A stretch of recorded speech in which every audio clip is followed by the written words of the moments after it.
Bangladesh's sand mafia. Why stolen sand is worth more than oil. In Bangladesh, stealing sand is more profitable than smuggling drugs. Welcome to Weird Geo Economy, the show where we expose the strangest and grittiest economic stories reshaping the world, one grain at a time. Today we're digging into an industry you've probably never thought about, but that's now worth billions and tearing apart countries, literally. We're talking about sand.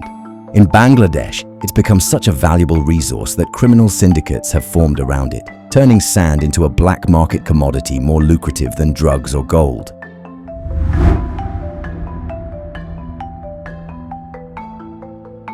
We're in Bangladesh, especially along the banks of the Padma, Jamuna and Meghna rivers, where vast amounts of sand are illegally extracted every single day. While it may sound harmless, this sand doesn't come from beaches or dunes. It comes from riverbeds, agricultural lands, and even protected wetlands, stripped away with excavators and dredgers, often in the dead of night. Villages wake up to find their rivers narrowed, their fields collapsing, or their homes sliding into erosion pits because the local sand mafia has been at work. And yes, sand mafia is a real term. And in Bangladesh, these syndicates operate with the efficiency of cartels, the protection of corrupt officials, and the violence of street gangs.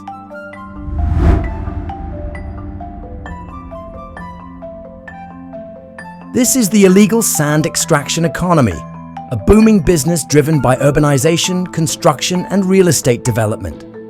Sand is a key ingredient in concrete, asphalt, and glass. And with the rapid growth of Dhaka, one of the fastest growing megacities on Earth, the demand for sand has skyrocketed.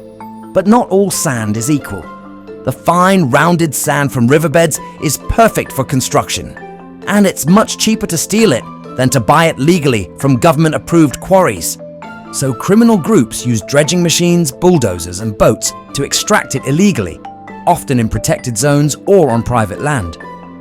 The sand is then sold to contractors, developers, and even government projects at a fraction of the legal price, making it a highly profitable operation with minimal overhead. And if anyone speaks out, they're threatened, silenced, or worse.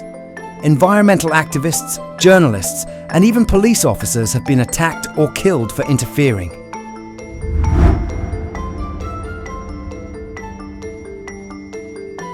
Because the global construction boom has created a sand crisis, and Bangladesh sits on some of the most desirable, accessible sand in the region. Globally, sand is now the second most extracted resource after water. According to the UN, the world uses 50 billion tons of sand annually, and legal supplies can't keep up. This scarcity has turned sand into an underground gold mine. And in places like Bangladesh, where enforcement is weak and corruption is strong, the sand mafia thrives. And it's not just about money. Sand theft causes riverbank erosion, displacing thousands of people, destruction of farmland, ruining livelihoods, collapsing bridges and roads, loss of aquatic biodiversity and fisheries. Entire communities have been swept away because of unchecked sand mining. But the profits are too good, and the political ties too deep.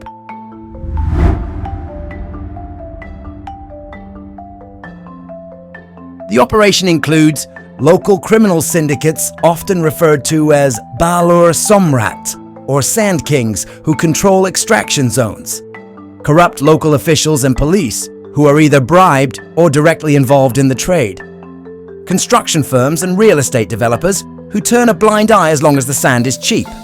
And day labourers, often poor villagers, hired to work on the dredging boats for pennies. Many unaware they're helping destroy their own land. Even some politicians have been accused of owning illegal sand mining equipment or issuing illegal permits for personal gain. It's an industry operating in the shadows, with state complicity, where even grains of sand are worth killing for.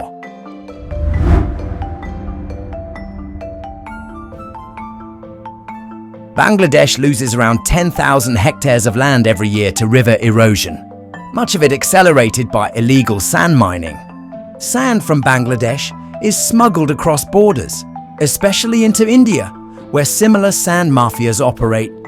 turning it into a cross-border black market commodity.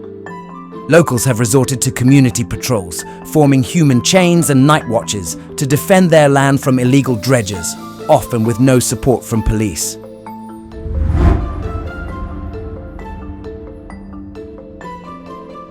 In Bangladesh, sand isn't just something under your feet. It's a criminal currency.